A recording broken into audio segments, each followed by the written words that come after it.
Hello everyone, welcome to the new learning video. और आज की वीडियो में हम बात करेंगे अबाउट इंडियन स्टॉक एक्सचेंजेस। सबसे पहले हम देखेंगे कि एक्सचेंज क्या होती है।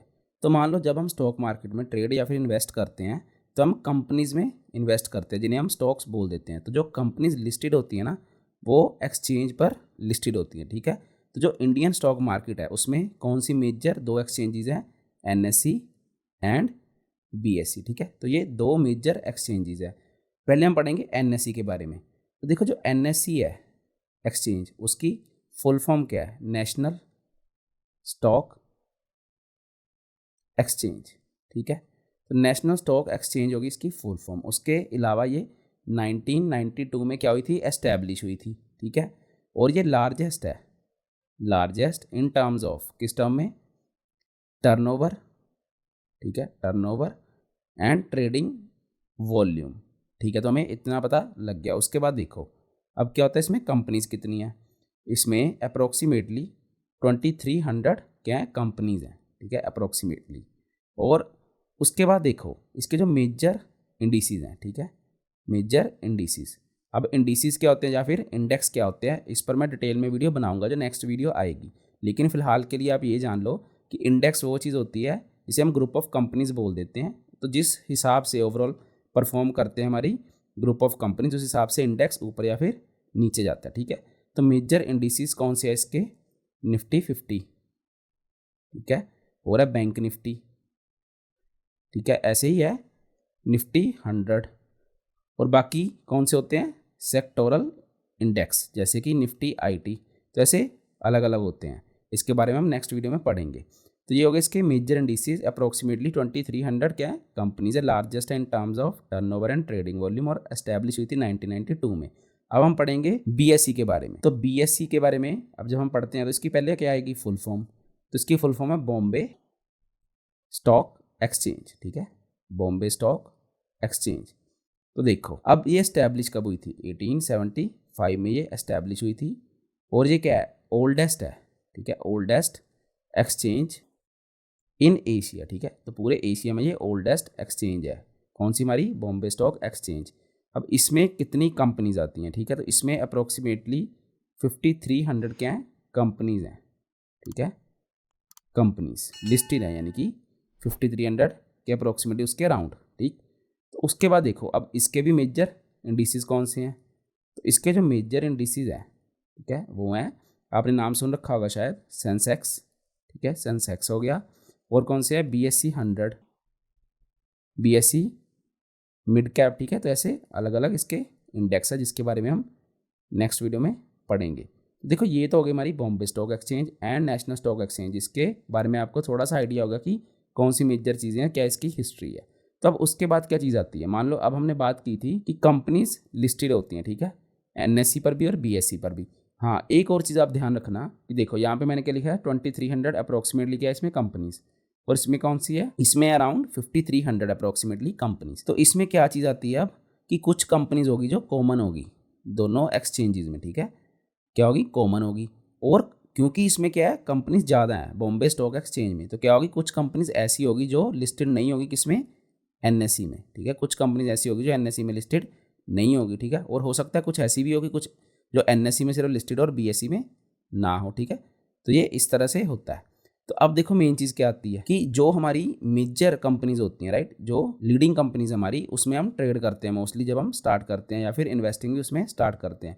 तो उनके बारे में हम नेक्स्ट वीडियो में पढ़ेंगे।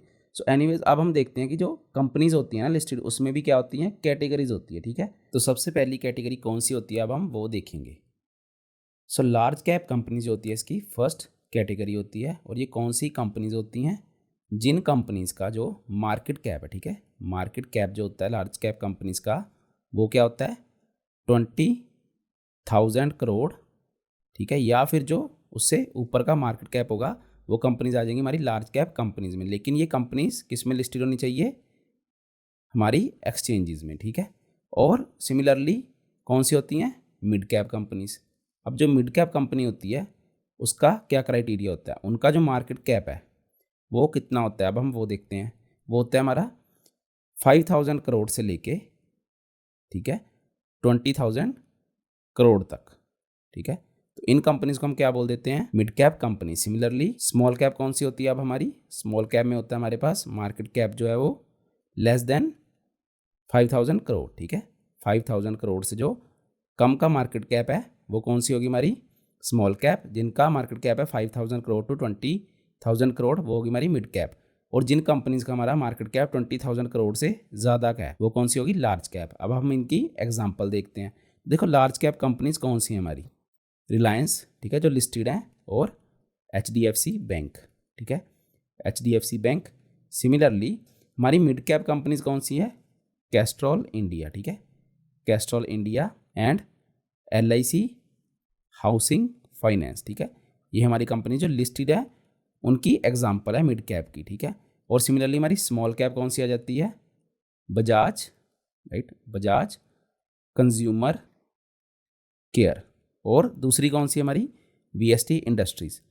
तो और भी बहुत सी लिस्टेड होती हैं, ठीक है, small cap, large cap and mid cap. तो आपने क्या करना है, आपने NSE की या फिर BSE की वेबसाइट पर जाकर आप देख सकते हैं कौन सी लार्ज कैप कंपनीज है और भी मिड कैप कौन सी है और स्मॉल कैप कौन सी है, ठीक है, आप डिटेल में उसमें देख सकते हैं। तो देखो ये तो होगी हमारी large cap companies, mid cap and small cap.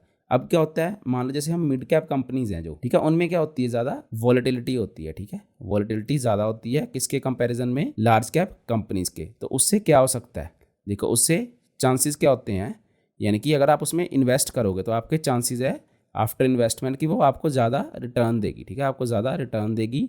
लेकिन उसके साथ क्या होता है, अगर रिटर्न आएगी तो रिस्क भी बढ़ता है क्योंकि वॉलेटाइल है। लेकिन जो हमारी लार्ज कैप कंपनीज है उसमें क्या होता है, वॉलेटिलिटी कम होती है, तो उससे क्या होता है, रिस्क कम होता है और इसीलिए उसमें रिटर्न भी कम होती है, ठीक है। और जो स्मॉल कैप कंपनीज होती हैं, देखो ये क्या होती हैं, अब जब स्मॉल कैप कंपनीज में हम इन्वेस्ट करते हैं तो उसमें क्या होता है, बहुत सी कंपनीज, यानी कि दिक्कत क्या आती है, बहुत सी जो स्मॉल कैप कंपनीज हैं वो बाद में मिड कैप नहीं बन पाती। तो उसकी वजह से क्या होता है, हमारी जो इन्वेस्टमेंट थी, ठीक है, जो हमने इन्वेस्टमेंट की थी उसमें वो ज़्यादा बढ़ नहीं पाती, ठीक है, तो अच्छी रिटर्न नहीं आ पाती। कभी कभी वो कंपनीज क्या हो जाती हैं, डाउनफॉल में चली जाती है, ठीक है, या फिर उतना बढ़िया रिटर्न नहीं दे पाती, ठीक है, उतना बढ़िया रिटर्न हमें नहीं दे पाती। तो इसलिए मोस्टली लोग क्या करते हैं, मिड कैप कंपनीज में इन्वेस्ट करते हैं, सो दैट जिसके चांसेस होते हैं ज़्यादा कि अगर कंपनी ग्रो करेगी तो वो mid cap to large cap में कन्वर्ट हो जाएगी, ठीक है, उसमें रिटर्न जो होती है वो बढ़िया हो जाती है और रिस्क भी थोड़ा ज़्यादा होता है in comparison to large cap. लेकिन स्मॉल कैप में रिस्क होता है, हाँ, कुछ कंपनीज होती हैं जो स्मॉल कैप से मिड कैप और शायद बाद में लार्ज कैप में चले जाए, लेकिन वो रिस्क होता है, यानी कि आपको या तो बिल्कुल फंडामेंटल्स पता हो कि ये कंपनी आगे बढ़ सकती है, अगर आपको इतना नहीं मालूम है तो बाद में डिफ़िकल्टी आती है जो हम इन्वेस्टमेंट करते हैं।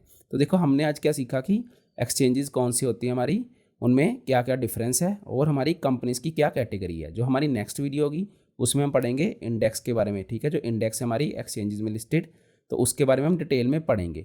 और मैं ये पूरी प्लेलिस्ट बना रहा हूँ stock market basic to advance level, तो अगर आपने इसके पहले की वीडियो नहीं देखी तो आप उसे ज़रूर देखना और चैनल को सब्सक्राइब कर लो, सो दैट जो भी मैं वीडियो डालूंगा आप उसे अच्छे से देख सके, यानी कि आपको नोटिफिकेशन आ जाए और आप स्टॉक मार्केट को सीख सके from basic to advance level. और अगर आपको वीडियो में से कुछ सीखने को मिला तो वीडियो को लाइक करें और अपने फ्रेंड्स के साथ ज़रूर शेयर करें, सो दैट वो भी इस प्लेलिस्ट को फॉलो कर सके। Thank you so much.